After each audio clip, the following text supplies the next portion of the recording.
Və belə olduqda, sevgini sınayırsınız, o tərəfin sizə qarşı həqiqi münasibətinin şahidi olursunuz, və öz qərarınızı verərək həyatınıza davam edirsiniz.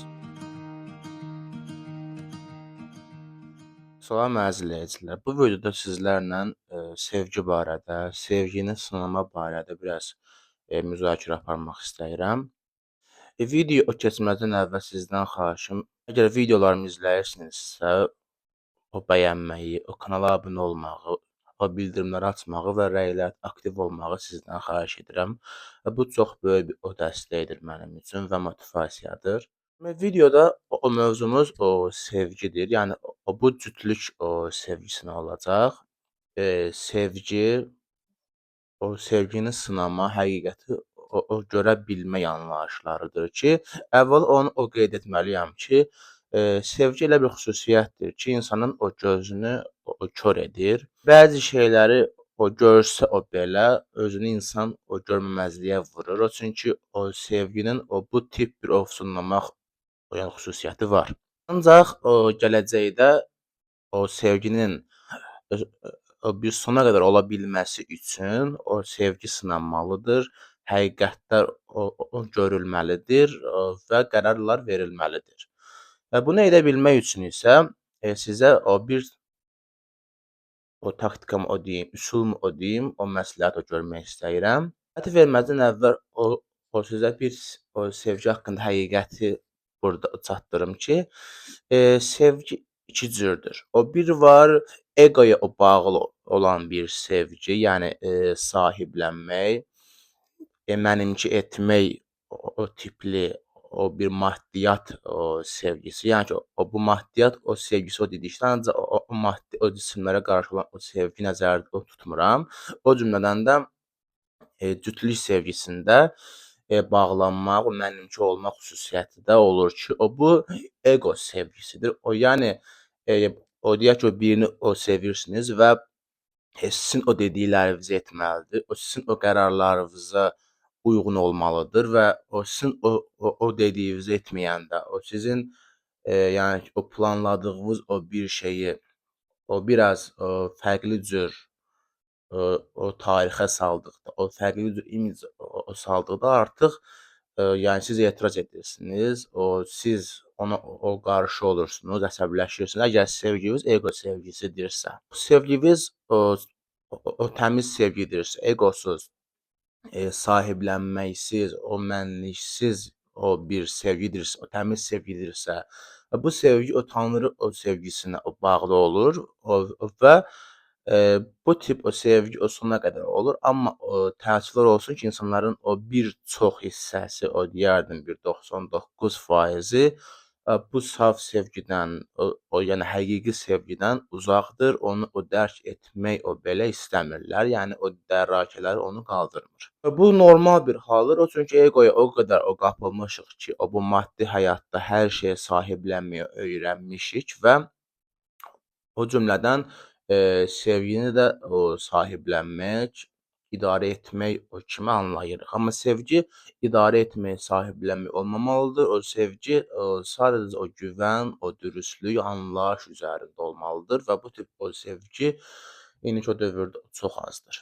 Gələk mövzumuza, daha doğrusu o mövzumuzun mərkəzi hissəsinə ki, sevgini sınama üsulu. O sevgini sınamaq üçün birinci növbədə neqativ hal lazımdır. Çünki pozitiv halda hamı ürəyim deyə bilər, hamı canım deyə bilər, hamı səni anlayıram deyə bilər, hamı sonuna qədər səninləyəm, fikirlərimi hörmət edirəm söyləyə bilər. Ancaq bunlar hamısı pozitiv hallarda olur. Neqativ hallarda isə bunun əksinə artıq həqiqəti ortaya çıxır. Çünki neqativ hallarda artıq insan öz egosunu tatmin etməyi fikirləşir, ancaq önə çıxmağı fikirləşir və belə olduqda artıq qarşı tərəfin sevgisinin hansı yöndə olduğunu, təmizmi sevgi, yoxsa egosalmı bir sevgi olmasını biz aşkarlayırıq.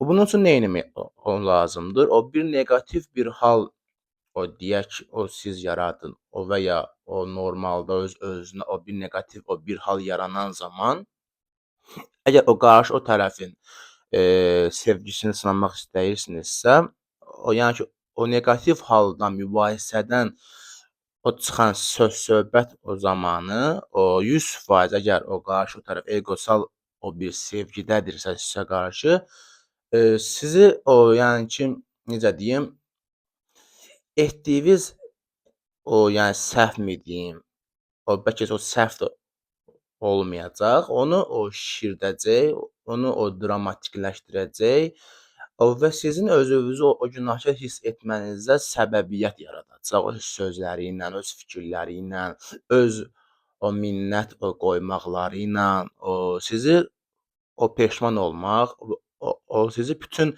o səhv sizdəymiş o kimi o bir hiss yaradacaq. Demək o bu gedişatda o sizə o söylədiyi o müəyyən bir o kəlmələr, ifadələr, fikirlər olacaq ki, sevgini sınaya o bilmək üçün o bu tip ifadələr o qarşı o tərəfdən o sizə ünvanladıqda, yəni əsəbi halda o neqativ ifadələr, o sizi o peşman edici ifadələr sizə ünvanlandıqda, siz sadəcə onları o dinləyin və susun.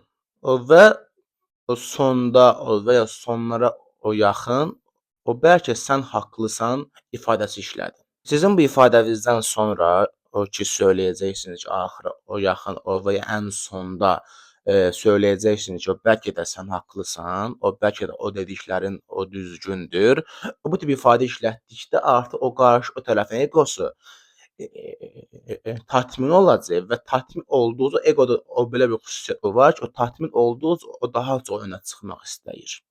Bunu o dünyamızda acgözlüklə adlandırılır, amma bu eqosal o bir xüsusiyyətdir ki, o tatmin olduğu o daha çox önə çıxmaq istəyir. Siz söylədikdə ki, bəlkə də sən haqlısan, o bəlkə də o dediklərin o düzgündür, artıq onu eqosu o tatmin olacaq. Sizi öz əsarəti altına saldığına əmin olacaq və daha çox önə o çıxacaq. O zamanda artıq o siz onun şahid olacaqsınız ki, həmin insanın daxilində, şuurunun belə deyək, alt qatlarında sizə qarşı hansı istəklər, hansı münasibətlər, hansı belə deyək ki, arzular yatır.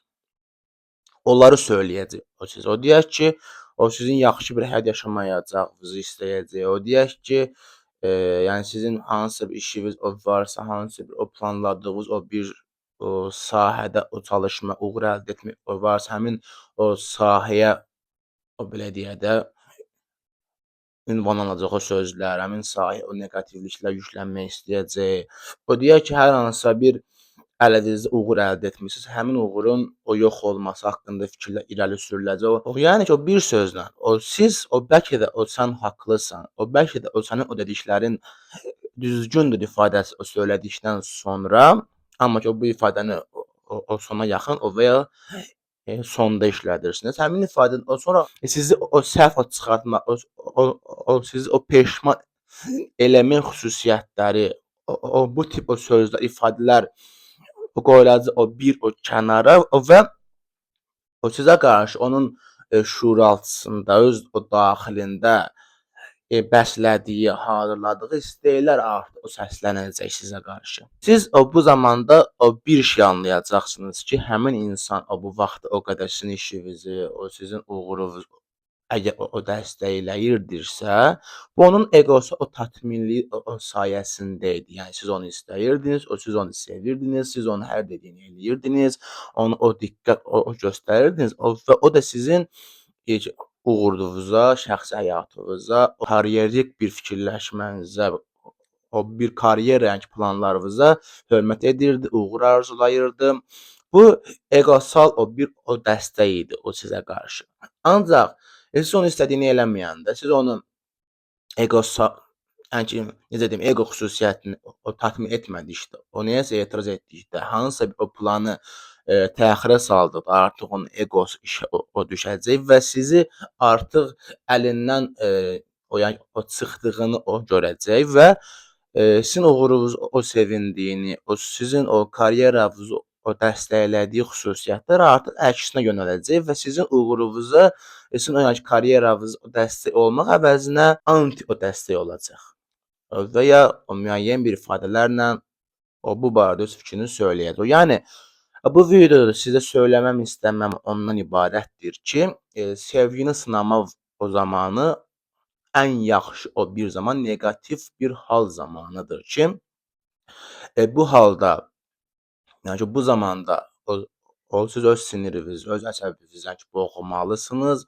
Onun söylədiyi, yəni ki, qarşı o tərəfin söylədiklərini o dinləməlisiniz.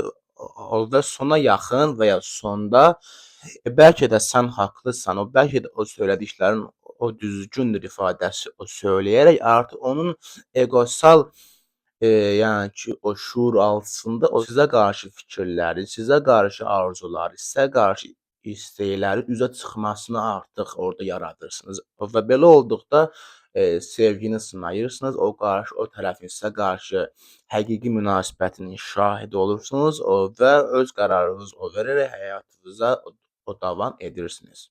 Unutmayın, sevgi o gözünüzü o kor etməsin. O sevgi o sizin həyatınızı o rəngləndirmək üçündür.